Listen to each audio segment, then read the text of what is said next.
Hey there, in this video I want to give you some tips for shooting video. Of course, I love video. It's been a great vehicle for me to use for my businesses, and I've just fallen in love with it. I have a lot of fun sharing information and sharing fun things with the world. So the video type that I'm going to talk about today is this style right here, where we're in the office or maybe you're in the shop, or some other static location where you can just set up a camera. There are a lot of different kinds of videos and action videos and that type of thing, but what I'm really talking about today is being direct to camera and how to really deliver the best experience for your viewers. So the very first tip that I'll give you is that it's important to sit down and plan your video. So in this particular video, I have 8 things that I'm going to be talking about, and I've actually got them written down. And I use a notebook. It works really well for me. And I know in the past I've used like a large board. I mean, I'll still sit down with my notebook, but I might actually put some tips onto like a big poster board type thing like this, and I can set up an easel if I've got some big talking points that I need to hit. And so just a little thing you can pick up in like the teacher section of the office supply store. Some people use Post-it notes, and some people write full-on scripts, and I'm not going to write a script. I don't do scripts. If I wanted to write that much, I probably wouldn't be doing video in the first place. But tip number 1 is to plan. Tip number 2, I have to say, is that the big mistake I see when people are just getting started with video, myself included, is trying to either hold a phone or have someone hold a phone. And that's really what we're going to focus on. We'll talk a little bit about cameras, but mostly I'll be talking about shooting video with a phone.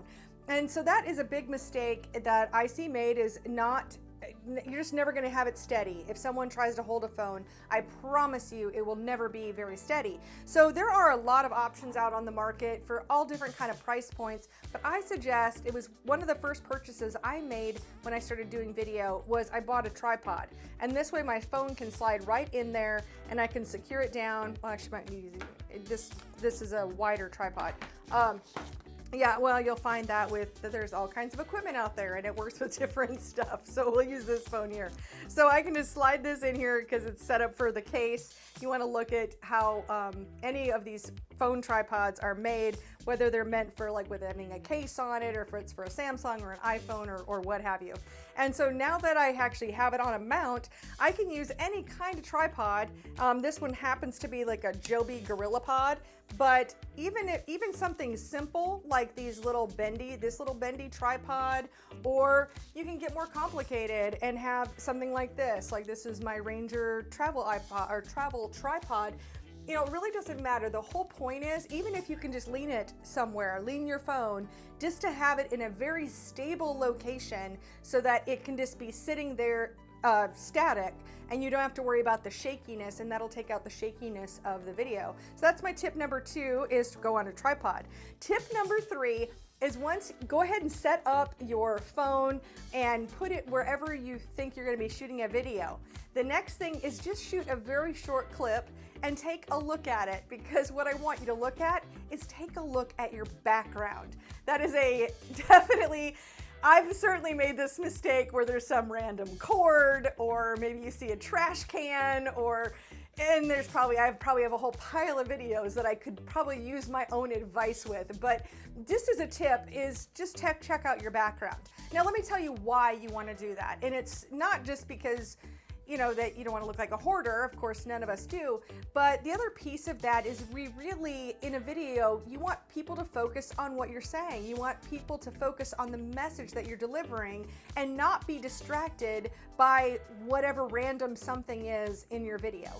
When I was in design school, we called it transparency of design. And we did these color boards, and if like something is crooked, it's just going to draw your eye, and that's really misses the whole point of what you were trying to do. So take a look at the background right there.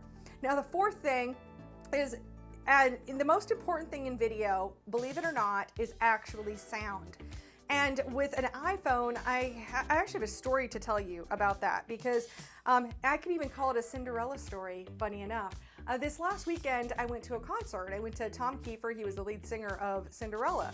And we're in this venue, and the music is, it's not ridiculously loud, like I wasn't uncomfortable there, but it wasn't nearly as clear as what I would have hoped for. You know, you could just got a lot of distortion or noise or something, and what it was, it just wasn't great acoustics.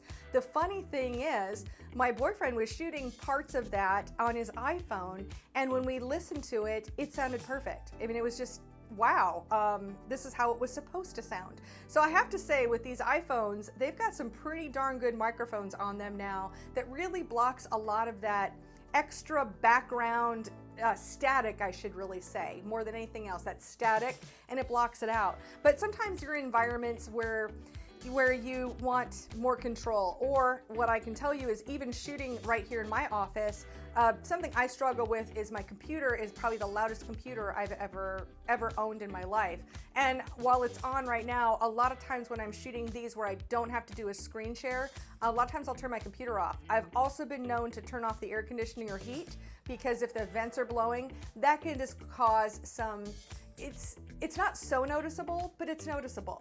And I know there are some YouTubers out there that actually unplug the refrigerator, and I've never gone that far. It's actually in another room, so I don't worry about that. So if you do want to take it to the next level though, so first of all, you can start with what you have. I always say that, start with what you have, start with that iPhone microphone.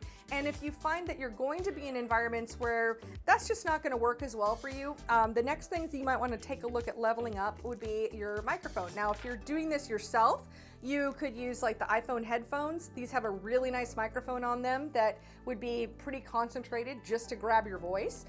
But you might find that you want to do interviews or something like that. And then I went with a wireless system. And what I like about this is Azden's wireless system. And if you want to know what any of these are, just let me know and leave a comment, and I'll I hadn't thought about actually saying what these products are. I'm not trying to sell anything, but this is my Azden system. I bought it to use with my iPhones, but then I was able to transition it when I went to went to cameras. So, you know, this is something you can move into that can then translate, you know, later on. But for starters, the iPhone microphone, pretty impressed with that. The next thing you want to look at is light. Now, if possible, try to shoot this in an area where the sun is coming in. You don't want the sun behind you. Otherwise, you'll be dark and then the sun will blur things out. Right now, I have a ring light that's right here. It's a little bit daylight out, but it's kind of a stormy, weird day where the sky's kind of orangish. It's not really the best light. It's not consistent. So otherwise, my light would kind of go up and down, which it sort of has in this video because I had this giant piece of white paper and it freaked out.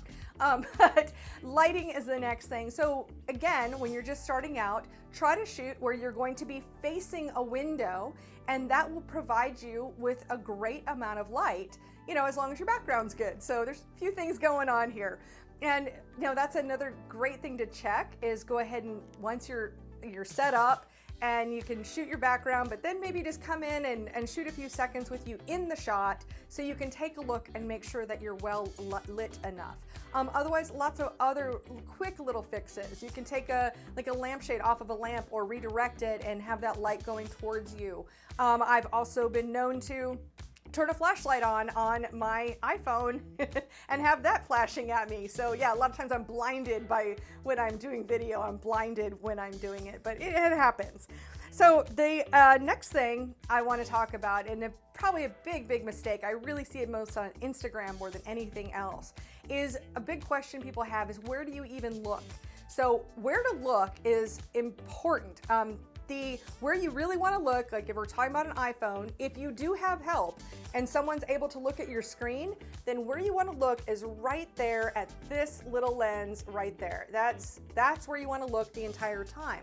The biggest mistake I see is that when people are shooting themselves, that they end up looking at the screen rather than looking at the lens. So in this case, then you want to look, this one's easier to see, but you want to look right there. Like there's where our lens is right there. That's where we want to look. So of course, I happen to be shooting with a camera. So if you're going to go in that direction, then these, if you have one of these with a flip out screen like this, then it's very tempting to watch yourself on the screen. So like I'm shooting myself, there's nobody else here right now. And I just kind of check the screen every once in a while just to make sure I'm still in frame or when I'm showing stuff to the camera.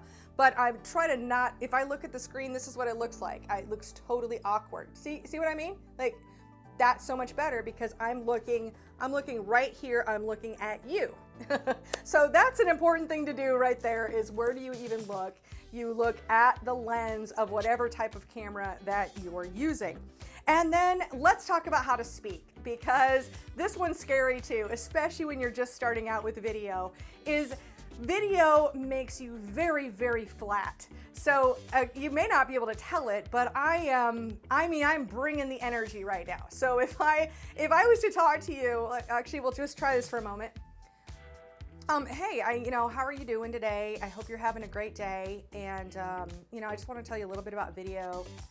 Okay, we're gonna stop that because that's boring, right? So what happens on video is if you're even just being regular normal, that it really falls flat. So you have to bring more energy. And one thing I try to do when I'm doing video, a lot of times I'm concentrating on smiling, because when I concentrated on smiling, anytime that there's a break, of course I'm smiling, but also it puts more energy into my voice, it puts more joy into my voice, and I actually do project more. Like the moment a video camera starts up, I bring that. And the funny thing is that no one in my regular life, and when people meet me in person, they can never tell the difference, because video flattens you so much that it seems like you're just being normal, so I can go be normal with someone and they're not like, oh wow, you're not bringing the energy, Kate, you gotta bring it up a level. So it's kind of funny, but it's just something to know about how to speak, is bring energy, smile in the in-between times, or think about smiling, and of course looking at the camera here. And with all of that, if I haven't worn you out yet, the last step, so number 8, is to just push that record button and go for it. Practice, especially if you practice over and over again and practice the right way, it will help you continue to get better on camera. And so I hope this has helped you. I actually have a download. If you would like to click on the link in the description, I have a download with this checklist, so you can print that out, and that way you can just follow the checklist next time you want to shoot a video. Thank you so much for watching, and I'll see you in another video.